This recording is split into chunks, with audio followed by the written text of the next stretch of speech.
So hello guys, the civil point के YouTube platform पे आप सभी का स्वागत है। मैं सैम आप लोगों को सिविल का जो भी फ्लूइड मैकेनिक्स है, एसएससी जेई है ना, जितने भी एग्ज़ाम हैं आपके, कितने भी कॉम्पिटेटिव एग्ज़ाम है, उसमें फ्लूइड मैकेनिक्स का पूरा सारे एग्ज़ाम के लिए कवर होगा, पूरा का पूरा बिल्कुल बेसिक से लेके डेप्थ तक।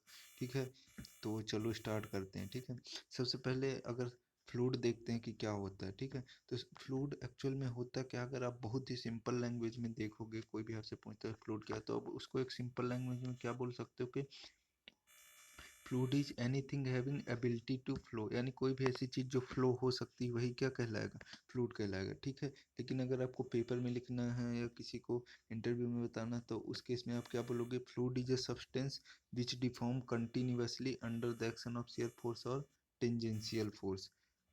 ठीक है, अब ये शियर फोर्स और टेंजेंशियल फोर्स कितना छोटा होता है ये मैटर नहीं करता, कितना भी छोटा हो सकता है ना, यानी नाम मात्र का भी हो सकता है, तब भी वो कंटिन्यूअस डिफॉर्मेशन होता है। इसमें मेन क्या है, कंटिन्यूअस डिफॉर्मेशन होना चाहिए। ठीक है, तो फ्लूइड ऐसा सब्सटेंस होता है जिसमें कंटिन्यूअस डिफॉर्मेशन होता है। आप सॉलिड में देखते हो तो उसमें कंटिन्यूअस डिफॉर्मेशन नहीं होता, जब तक आप फोर्स लगाते हो तब तक डिफॉर्मेशन होता है, उसके बाद डिफॉर्मेशन ऑटोमेटिक खत्म हो जाता है। जैसे आपने फोर्स हटाया तो सॉलिड अपनी पोजीशन को रीगेन कर लेता है ना, लेकिन इसमें ऐसा नहीं होता है फ्लूइड के केस में। ठीक है, अब चलते हैं नेक्स्ट। नेक्स्ट में देखो, अब सॉलिड में क्या होता है, हुक्स लॉ वैलिड होता है ना। शियर स्ट्रेस क्या होता है, directly proportional to shear strain होता है सॉलिड के केस में। ठीक है, लेकिन फ्लूइड के केस में ऐसा नहीं होता। फ्लूइड के केस में क्या होता है, फ्लूइड में पहले आता क्या, फ्लूइड में अपना आता है क्या, गैसेस और लिक्विड आते हैं। सॉलिड तो आप फ्लूइड में ले नहीं सकते हो। ठीक है, क्योंकि उसमें कंटिन्यूअस डिफॉर्मेशन तो होता नहीं। ठीक है,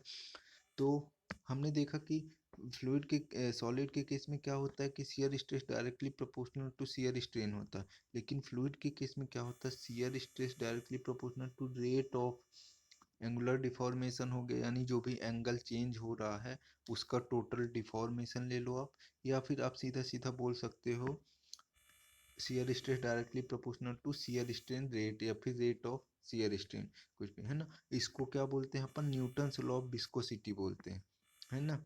न्यूटन्स लॉ ऑफ विस्कोसिटी उसमें किस बेस पे होता है, सॉलिड में इलास्टिसिटी।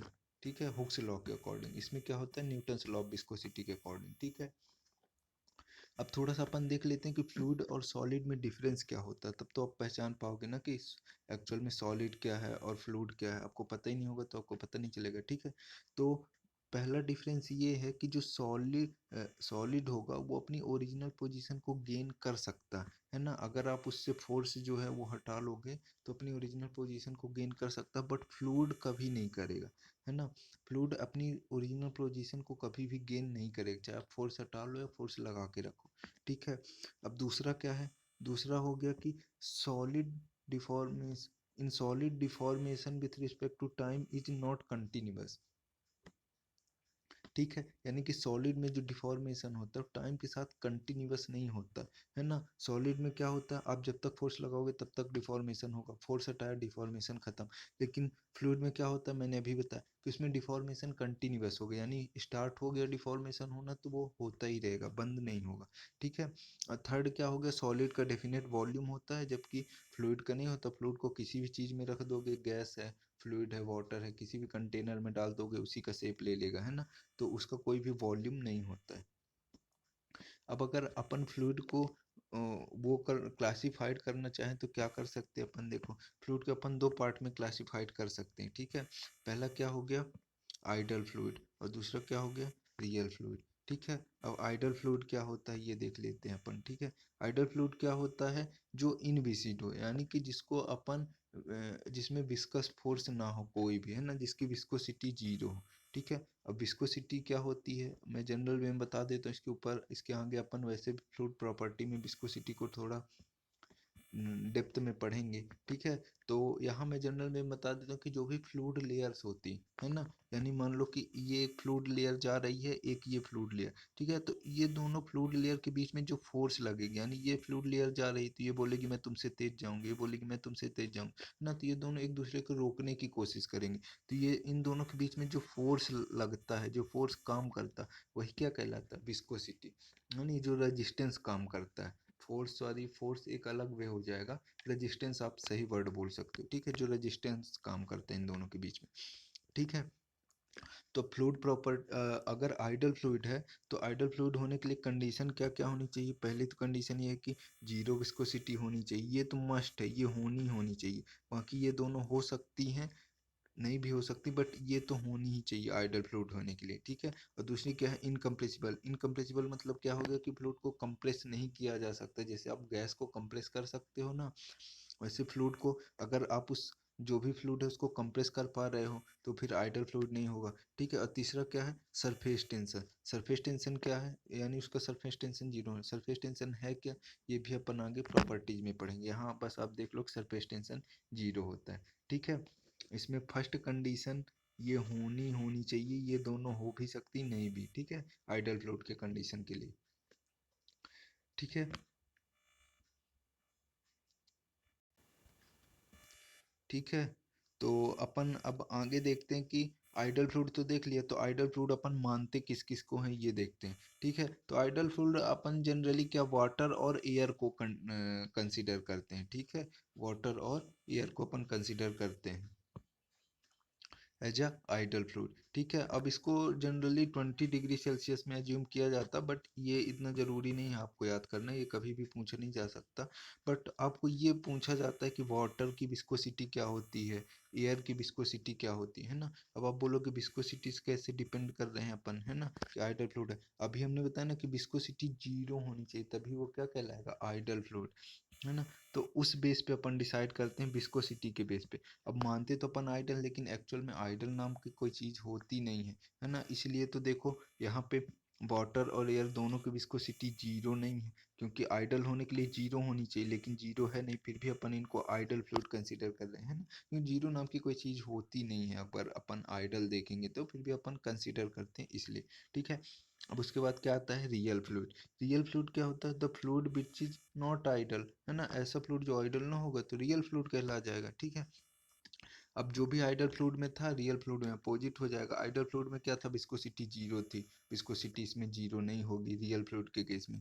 आइडल फ्लूइड में क्या था? जो सरफेस टेंशन था वो भी जीरो था, तो रियल फ्लूइड के केस में कुछ ना कुछ हो गया, यानी डेफिनेट सरफेस टेंशन।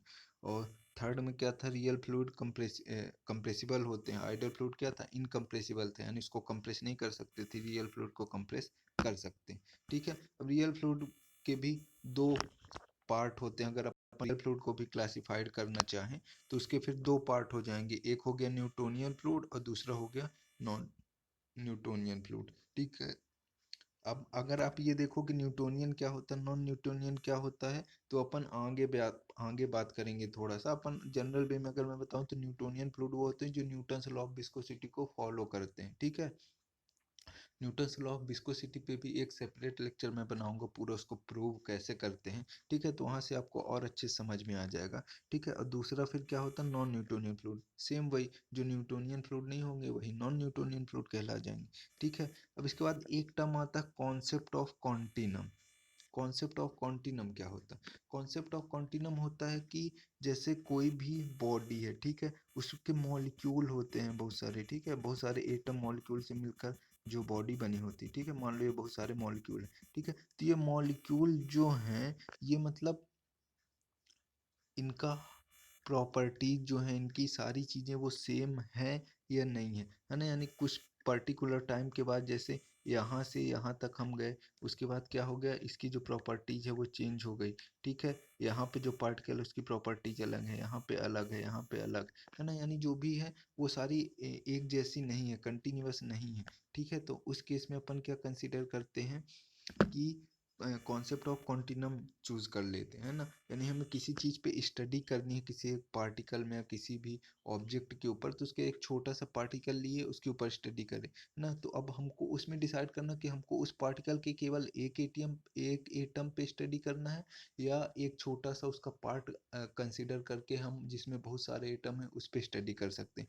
तो वो चीज़ को डिसाइड करता हमारा क्या? कॉन्सेप्ट ऑफ कॉन्टिनम, कि हमको एक एटम पे केवल स्टडी करके पूरे उस पे अप्लाई कर सकते हैं, या एक छोटा सा पार्ट लेके उस पे स्टडी करके फिर पूरे ऑब्जेक्ट पे अप्लाई कर सकते हैं, है ना। अब अब बोलोगे डिफरेंस क्या है दोनों में, एक एटम को लेके करें या फिर एक छोटा सा पार्ट लेके उसको करें।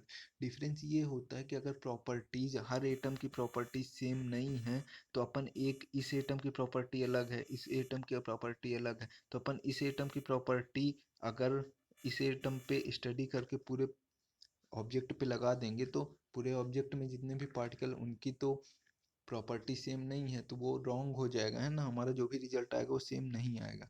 ठीक है, इसलिए हमको अलग अलग पार्टिकल पे स्टडी करना पड़ता है। और अगर मान लो सभी पार्टिकल की प्रॉपर्टी लगभग सेम है तो हम क्या कर सकते हैं, एक छोटा सा पार्ट उठा लिए और उस पर फिर स्टडी कर लिए, फिर इसको पूरे में लगा देंगे, है ना। तो यही हमको बताता है क्या, कॉन्सेप्ट ऑफ कॉन्टिनम, के हमको एक छोटे से पार्ट में स्टडी करना है या फिर बड़े से पार्ट में स्टडी, यानी फ्लूइड कंटिन्यूअस फ्लूइड है या नहीं है। फ्लूइड कंटिन्यूअस यानी सारी प्रॉपर्टी सेम हो, है ना, हर हर जो एटम है, मॉलिक्यूल्स हैं, उनकी प्रॉपर्टी सेम हो, यानी कंटिन्यूअस फ्लूइड है। अगर सेम नहीं है तो फ्लूइड कंटिन्यूअस नहीं है। ठीक है, ये डिफाइन होता है इस फॉर्मूले से, नुडसन नंबर से। नुडसन नंबर इक्वल टू होता है mean free path upon characteristic dimension. Mean free path क्या हो गया, दो मॉलिक्यूल के बीच की जो भी डिस्टेंस होती है, सक्सेसिव डिस्टेंस, उसको बोलते हैं मीन फ्री पाथ। और कैरेक्टरिस्टिक डायमेंशन यानी जो भी उसका डायमीटर हो गया मॉलिक्यूल का, वो सारी चीज़ें हो जाती हैं। ठीक है, अगर आप इसको जनरल बोलोगे तो के एन इक्वल टू हो जाता है लेंडा अपॉन एन। ठीक है, के एन वही हो गया आपका क्या, नुडसन नंबर, और लेमडा क्या हो गया आपका ये। ठीक है, लेमडा आपका हो गया distance travelled by molecule between two successive collision, यानी कि जो भी दो मॉलिक्यूल हैं उनके टक्कर होने के पहले उनके बीच की जो भी डिस्टेंस थी वही आपकी क्या कहलाएगी, लेमडा। ठीक है, और एल क्या हो जाएगा, वही बताया मैंने, मॉलिक्यूल का जो भी डायमीटर वगैरह होगा। ठीक है, अगर आप डायग्राम से समझोगे तो ये आप देख सकते हो। ठीक है, मान लो ये सारे क्या हैं, आपके मॉलिक्यूल हैं, तो इनके बीच का जो भी डिस्टेंस है ये क्या हो गया, लेमडा कहला गया। ठीक है, और इनका ये जो डायमीटर होगा, ये जो डायमीटर है, यही आपका क्या कहलाएगा, एल। ठीक है, अब यहाँ से आपको पता यहाँ से आप नुडसन नंबर तो निकाल लोगे, लेकिन आपको पता कैसे चलेगा कि हमारा हमको डेप्थ स्टडी करनी है, यानी एक मॉलिक्यूल के स्टडी करनी है पूरे मॉलिक्यूल पे, है ना। तो वो उसके लिए क्या होता है कि अगर नुडसन नंबर आपका 0.01 से कम या बराबर आ रहा है ना, तो यानी कॉन्सेप्ट ऑफ कॉन्टिनम वैलिड है, यानी हम एक पार्ट में स्टडी कर सकते हैं। कॉन्सेप्ट ऑफ कॉन्टिनम वैलिड यानी कि फ्लूइड क्या है, कंटिन्यू है।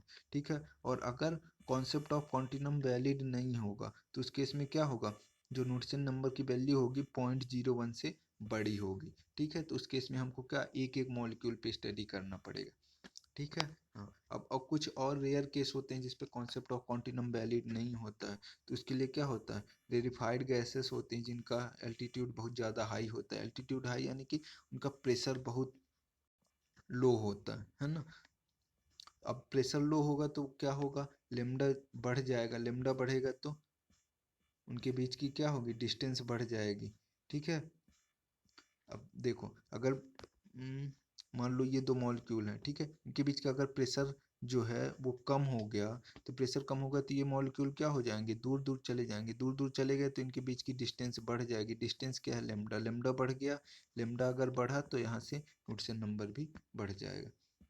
ठीक है, ऐसे ही क्या है, हाई वैक्यूम। हाई वैक्यूम यानी वैक्यूम तो आप जानते हो क्या होता है, इसमें प्रेशर बहुत कम होता है, बहुत ही कम होता है, यानी एटमॉस्फेरिक प्रेशर से भी कम होता है। तो वैक्यूम, तो उस केस में तो ऑलरेडी मॉलिक्यूल बहुत दूर दूर होंगे। ठीक है, अब अपना चैप्टर स्टार्ट होता है फर्स्ट। ये अभी जो मैंने बताया बहुत बेसिक चीज़ें हैं जो आपको नॉर्मल थोड़ा बहुत पता होनी चाहिए फ्लूइड पढ़ने के पहले, फ्लूइड मैकेनिक्स पढ़ने के पहले। ठीक है, अब हम स्टार्ट करते हैं फ्लूइड प्रॉपर्टीज। फ्लूइड प्रॉपर्टीज में पहला है अपनी क्या, डेंसिटी या फिर मास डेंसिटी। डेंसिटी या मास डेंसिटी सेम है दोनों। ठीक है, इसको अपन जनरली रो से शो करते हैं। ठीक है, अब होता क्या है density mass density, density equal to होता है मास अपॉन वॉल्यूम, यानी m अपॉन v।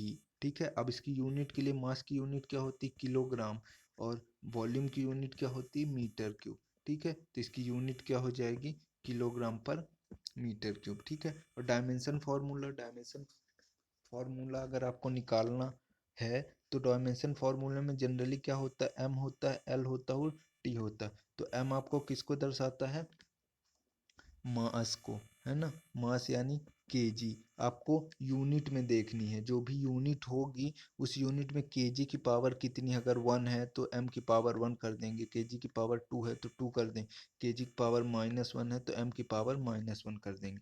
ठीक है। और l किसको दर्शाता है, डायमेंशन को। एल हमेशा दर्शाता है डायमेंशन, यानी लेंथ हो गई, एरिया हो गया, विड्थ हो गई, है ना। अगर एरिया है तो उसका डायमेंशन क्या हो जाएगा, 2 होगा ना। एरिया में 2 डायमेंशन होते हैं, वॉल्यूम है तो उसके 3 डायमेंशन होते हैं, तो एल की पावर क्या हो जाएगी, 3 हो जाएगी, है ना। और टी क्या दर्शाता है, टाइम को, है ना। तो टाइम तो अभी है ही नहीं। ठीक है। इसमें अगर अपन इसमें देखेंगे डेंसिटी के टर्म में, तो केजी है तो केजी के लिए 1 पावर, एम की पावर 1 है, 1 को आप दिखाओ ना दिखाओ कोई फर्क नहीं पड़ता। और फिर दूसरा क्या है, लेंथ। लेंथ के लिए क्या है, अपन इसमें वॉल्यूम है, वॉल्यूम की पावर कितनी होती है, 3 होती है, लेकिन क्या है ये नीचे है इसलिए -3 हो जाएगा। टी तो है नहीं टाइम, तो इसलिए टी की पावर 0 है यहाँ पे। ठीक है। अब आप डेंसिटी अगर देखें तो डेंसिटी क्या होती है, लिक्विड की डेंसिटी हमेशा गैस से ज़्यादा होती है। ये आपके एग्जाम में आ सकता है ना, ऑब्जेक्टिव क्वेश्चन ये सीधा सीधा बन सकता है, डेंसिटी किसकी ज़्यादा होती है, लिक्विड की या गैस की, या दोनों की इक्वल होती है, या नन ऑफ दीज, या बोथ करके आपके ऑप्शन बना दिए जाएंगे। ठीक है। तो ये आपको याद रखना, हमेशा लिक्विड जो होती है उसकी डेंसिटी ज़्यादा होती है गैस से। अब कैसे होती है ये भी आप देख लो। जो गैस के मॉलिक्यूल होते हैं, आपको पता होगा गैस के मॉलिक्यूल बहुत दूर दूर होते हैं। गैस के मॉलिक्यूल बहुत दूर दूर होते हैं, जिसके कारण इनके बीच की डेंसिटी क्या होती है, बहुत ज़्यादा। अब डेंसिटी को अगर आप जनरल वे में देखो, डेंसिटी मतलब मॉलिक्यूल, जितने ज़्यादा मॉलिक्यूल जितने पास पास होंगे उसकी डेंसिटी उतनी ज़्यादा होगी, जिसके मॉलिक्यूल जितने दूर दूर होंगे उसकी डेंसिटी उतनी ही कम होगी। ठीक है। तो गैस के देखोगे तो मॉलिक्यूल बहुत दूर दूर होते हैं, जिसके कारण इसकी डेंसिटी क्या होगी, बहुत ज़्यादा होगी, सॉरी, डेंसिटी बहुत कम होगी। बहुत दूर दूर है तो डेंसिटी क्या होगी, बहुत कम होगी। डेंस यानी कि जैसे भीड़, आप एक कमरे में 10 लोग को बैठा दो तो उनकी डेंसिटी क्या होगी, कम होगी। उसी कमरे में आप 100 लोग को बैठा दो तो बहुत भीड़ बढ़ गई, है ना, यानी बहुत ज़्यादा रेंडमनेस हो गई। तो उस केस में क्या हो जाएगी, डेंसिटी बहुत ज़्यादा होगी, यानी जितने ज़्यादा मॉलिक्यूल कम जगह में उतनी ज़्यादा डेंसिटी। ठीक है। तो लिक्विड की डेंसिटी ज़्यादा होती है, क्योंकि लिक्विड में देखो, अगर लिक्विड पार्टिकल मांगे तो बहुत पास पास होते हैं, है ना, उसकी डेंसिटी। और सॉलिड के देखो, सॉलिड में तो और बिल्कुल जुड़े हुए होते हैं लगभग ऐसे, है ना। तो इसलिए सॉलिड की डेंसिटी तो और ज़्यादा होती है लिक्विड से भी। बट अपन यहाँ फ्लूइड की बात कर रहे हैं, इसलिए अपन यहाँ सॉलिड की बात नहीं कर रहे हैं। फ्लूइड में अपन लिक्विड और गैस ही कंसिडर करते हैं। ठीक है। अब अगर डेंसिटी की टर्म में बात करें तो होती कितनी कितनी है, तो ये आपको याद रखना है। वाटर की डेंसिटी कितनी होती है, 1000 किलोग्राम पर मीटर क्यूब। और अगर आप एयर की बात करोगे तो कितनी होती है, 1.2 किलोग्राम पर मीटर क्यूब होती है। ठीक है। अब ये अगर अपन बात करें कि डेंसिटी जो होती है टेम्परेचर प्रेशर का फंक्शन होती है, नहीं। टेम्परेचर प्रेशर का फंक्शन होना मतलब कि टेम्परेचर बढ़ाने पे या घटाने पे डेंसिटी पे कुछ असर पड़ेगा या नहीं, प्रेशर पे असर पड़ेगा या नहीं, प्रेशर बढ़ाने पे। ठीक है। तो जो डेंसिटी होती है, अगर जनरल टर्म में आपसे क्वेश्चन में पूछता है, ये बहुत ही इंपॉर्टेंट क्वेश्चन है, ये जरूर आ सकता है आपके इसमें, कि प्रेशर टेम्परेचर प्रेशर का फंक्शन होती है या नहीं, है ना। तो अगर जनरल टर्म में वो बोलता है कि टेम्परेचर प्रेशर का फंक्शन होती है या नहीं, तो उस टर्म में आप बोलोगे कि हाँ होती है। लेकिन अगर आपसे स्पेसिफिक पूछता है कि वाटर की डेंसिटी या फिर एयर की डेंसिटी, या फिर आपको बोलते हैं लिक्विड की डेंसिटी या फिर गैस की डेंसिटी, तो उस केस में आपको याद रखना पड़ेगा कि वाटर या लिक्विड की डेंसिटी टेम्परेचर प्रेशर का फंक्शन नहीं होती है, जबकि एयर या फिर गैस की डेंसिटी टेम्परेचर प्रेशर का फंक्शन होती है। ठीक है। फिर से सुन लो, अगर जनरल वे में डायरेक्ट बोलता है कि फ्लूइड की डेंसिटी टेम्परेचर प्रेशर का फंक्शन होती है, तो आपको बोलना है हाँ होती है। और अगर स्पेसिफिक बोलता है कि लिक्विड या फिर गैस, तो उस केस में लिक्विड में नहीं होती है, गैस में होती है। ठीक है। अब लिक्विड के केस में क्यों नहीं होती ये भी आप जान लो। लिक्विड के केस में क्या होता है, टेम्परेचर बढ़ाने पे मॉलिक्यूल में इतना ज़्यादा डिफरेंस नहीं आता, उनके बीच की डिस्टेंस इतनी ज़्यादा बढ़ती नहीं है ना, टेम्परेचर बढ़ाओगे तो। इसलिए और प्रेशर बढ़ाओगे तब भी सेम होता है, यानी बढ़ती लेकिन बहुत नेग्लेजिबल बढ़ती, जिसके कारण अपन उसको कंसिडर नहीं करते। इसलिए अगर उनके बीच की डिस्टेंस नहीं बढ़ेगी, मॉलिक्यूल दूर दूर नहीं जाएंगे, तो उनकी डेंसिटी क्या होगी, कम नहीं होगी, है ना, कम या ज़्यादा नहीं होगी। अब इसी तरह आप अगर गैस के केस में देखो तो गैस के केस में क्या होता है, अगर आप मान लो कोई गैस है एक कंटेनर, ठीक है, आपने उसमें उसको टेम्परेचर दिया तो उसके मॉलिक्यूल क्या होंगे, दूर दूर भागना स्टार्ट हो जाएंगे। तो दूर दूर भागना स्टार्ट हो जाएंगे, जितनी जगह होगी पूरी जगह में फैल जाएंगे, तो उनके बीच की डिस्टेंस क्या हो जाएगी, कम हो जाएगी। अभी कम वॉल्यूम के अंदर थे और ज़्यादा वॉल्यूम में हो जाएंगे, है ना, तो दूर दूर हो जाएंगे, तो इसलिए क्या हो जाएगी, उनकी डेंसिटी क्या हो जाएगी, कम हो जाएगी, टेम्परेचर अगर आप बढ़ा दोगे तो। ठीक है, तो ये देखो आप टेम्परेचर बढ़ाओगे तो उनकी डेंसिटी कम हो जाए। अगर प्रेशर बढ़ाए तो क्या होगा, अगर आप प्रेशर बढ़ाते हो तो क्या होगा, प्रेशर बढ़ाओगे तो मॉलिक्यूल क्या होंगे, और पास पास आ जाएंगे, यानी जितने वॉल्यूम में थे उससे और कम वॉल्यूम में आ जाएंगे। तो उससे क्या होगी, डेंसिटी बढ़ जाएगी, यानी कम वॉल्यूम में ज़्यादा से ज़्यादा मॉलिक्यूल, यानी एक कमरे में पहले 10 लोग थे, आपने प्रेशर बढ़ा दिया तो 100 लोग हो गए, है ना, तो डेंसिटी क्या हो गई, बढ़ गई। इसी तरह टेम्परेचर के केस में मान लो पहले 100 लोग थे, है ना, आपने क्या किया, टेम्परेचर बढ़ाया, लोग गर्मी बढ़ गई, लोग निकल के भागने लगे, तो क्या हो गया, टेम्परेचर क्या हो गया, कम हो गया, सॉरी डेंसिटी क्या हो गई, कम हो गई। ठीक है, अब सेकेंड प्रॉपर्टी हमारी क्या होती है, वेट डेंसिटी है, इसी को अपन क्या बोलते हैं, स्पेसिफिक वेट। इसको हम किससे, ओमेगा से दिखाते हैं। ठीक है, इसको आप याद रखना। तो वेट डेंसिटी, एक बात और याद रखो, जब भी डेंसिटी होगा ना तो अपो डाउन में वॉल्यूम आ जाएगा, है ना, यानी बटे में वॉल्यूम डिवाइड हो जाएगा हमेशा। और वेट है तो यानी कि ऊपर क्या होगा, वेट होगा। ठीक है, तो यहाँ क्या हो गया, वेट डेंसिटी यानी वेट अपॉन वॉल्यूम।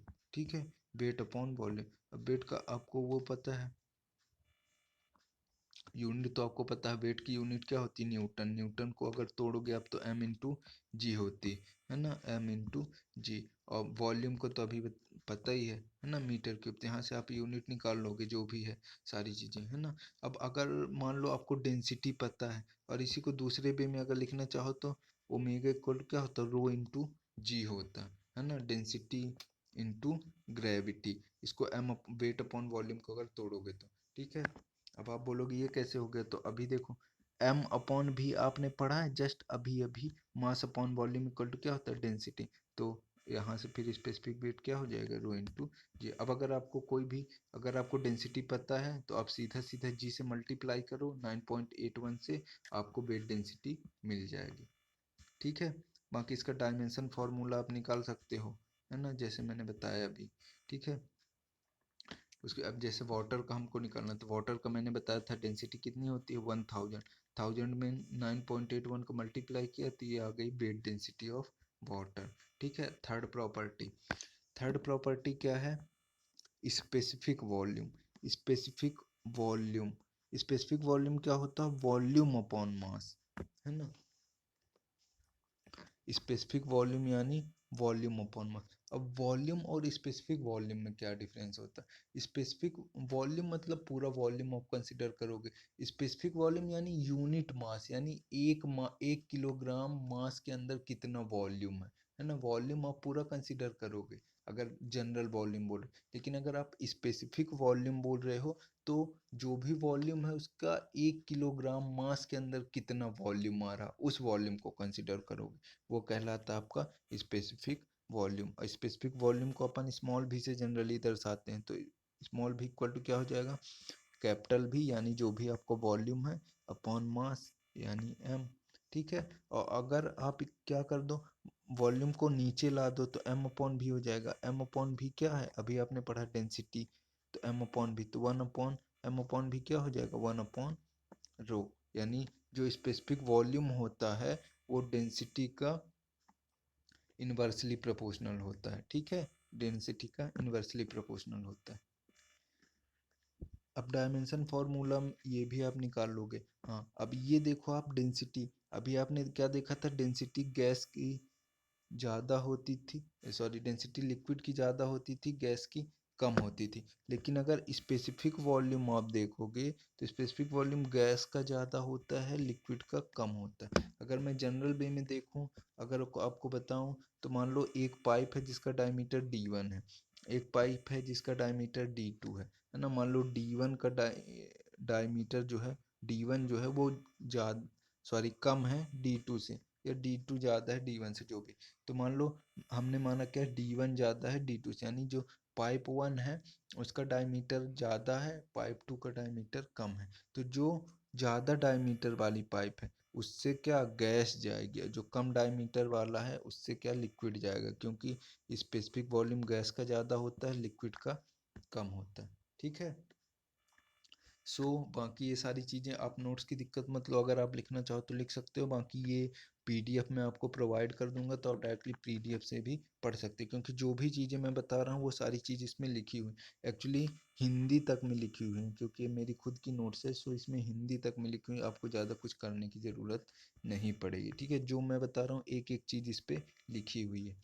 ठीक है, तो नेक्स्ट प्रॉपर्टी पे अपन आ जाते हैं। ठीक है, नेक्स्ट प्रॉपर्टी हमारी क्या हो गई, रिलेटिव डेंसिटी या फिर स्पेसिफिक ग्रेविटी।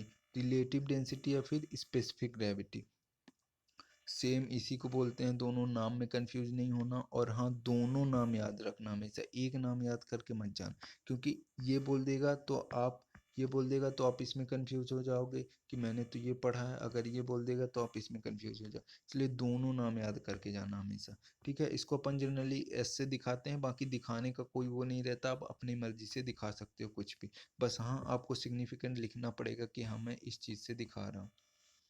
ठीक है, तो होता क्या है specific gravity, specific gravity equal to होता है density of any fluid divided by density of standard fluid, यानी डेंसिटी जो आपने पढ़ा है वो भी किसी भी फ्लूइड की ठीक है, जिस फ्लूइड की हमको स्पेसिफिक ग्रेविटी निकालनी है उस फ्लूइड की डेंसिटी अपॉन स्टैंडर्ड फ्लूइड की डेंसिटी। स्टैंडर्ड फ्लूइड में अपन जनरली वाटर को as a standard fluid consider करते हैं। ठीक है, और इसी में अब ये बताओ, अगर मैं ये रो है ना डेंसिटी है, इसी में अगर मैं जी का मल्टीप्लाई तो कर दूं तो क्या बन जाएगा, ये स्पेसिफिक वेट बन जाएगा, अभी हमने पढ़ा है।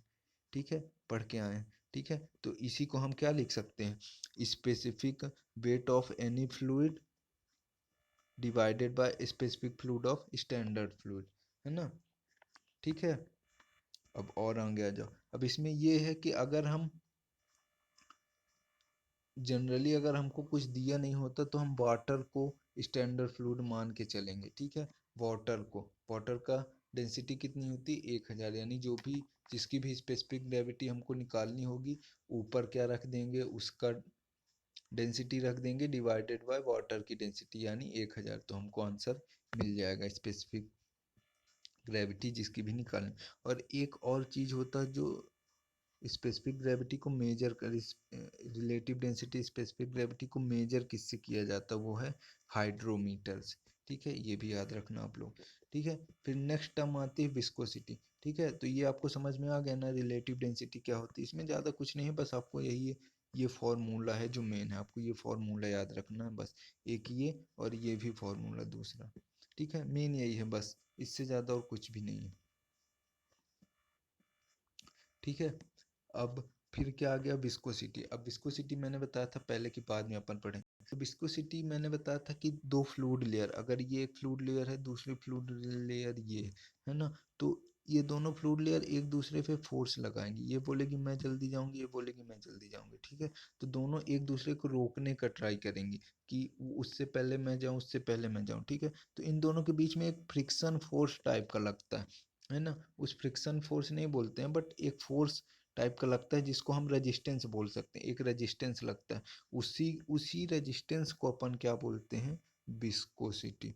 ठीक है, यानी रेजिस्टेंस टू फ्लो आप बोल सकते हैं, विस्कोसिटी क्या है, रेजिस्टेंस टू फ्लो, यानी फ्लो होने को रोकने के लिए जो भी फोर्स लग रहा है वही क्या कहलाएगी, विस्कोसिटी। ठीक है, अगर आप डेफिनेशन देखना चाहते हो तो आप ये देख सकते हो, it is property of fluid because of which that fluid layer experience resistance to flow, है ना, फ्लूइड की ऐसी प्रॉपर्टी जिसके कारण फ्लूइड लेयर रेजिस्टेंस को एक्सपीरियंस करती है ना, वही क्या कहलाएगी।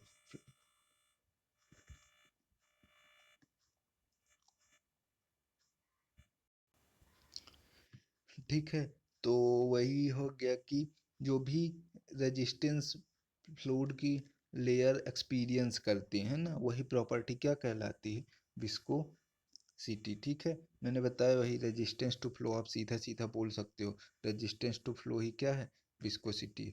ठीक है, अब जो विस्कोसिटी होती है दो फैक्टर पे डिपेंड करती है, एक क्या होता है कोहेसिव फोर्स, दूसरा क्या होता है मॉलिक्यूलर मोमेंटम एक्सचेंज।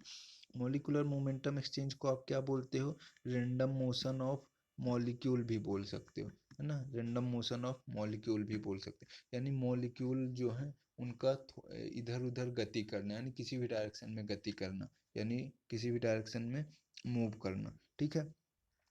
तो पहले अपन देखते हैं कि कोहेसिव फोर्स क्या होता है। कोहेसिव फोर्स यानी एक ही मॉलिक्यूल के, सॉरी, एक ही फ्लूइड के दो मॉलिक्यूल के बीच लगने वाला फोर्स। यानी मान लो वाटर है, ठीक है, वाटर अपना एक फ्लूइड हो गया, तो वाटर के जितने भी मॉलिक्यूल होंगे उनके बीच में, उनके आपस में जो भी फोर्स लगेगा वही क्या कहलाएगा?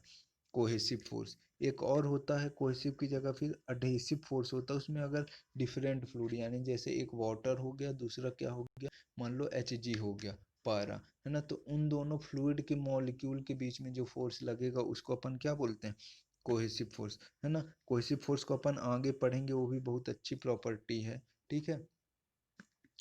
तो अब ये तो आपको पता चल गया कोहेसिव फोर्स क्या होता है। अब दूसरा क्या आ गया? मॉलिक्यूलर मोमेंटम एक्सचेंज, यानी कि रैंडम मोशन ऑफ मॉलिक्यूल। यानी मान लो ये सारे मॉलिक्यूल हैं, ठीक है, अब ये रैंडम गति करेंगे, ये इधर भी जा सकता है, इधर भी, इधर भी, इधर भी, इधर भी, है ना, किसी भी डायरेक्शन में गति कर रहे हैं, यही इनका क्या कहलाता है? मॉलिक्यूलर मोमेंटम एक्सचेंज कहलाता है, ठीक है। और मॉलिक्यूलर मोमेंटम एक्सचेंज इतना हो गया। अब इसके आगे हम फिर बात करेंगे नेक्स्ट लेक्चर में कि आपका न्यूटन्स लॉ ऑफ विस्कोसिटी क्या होता है, उसके बाद विस्कोसिटी के इफेक्ट, टेम्परेचर प्रेशर बढ़ाने पे क्या इफेक्ट पड़ता है, नहीं पड़ता है ना, लिक्विड की विस्कोसिटी में, गैस की विस्कोसिटी में, ठीक है।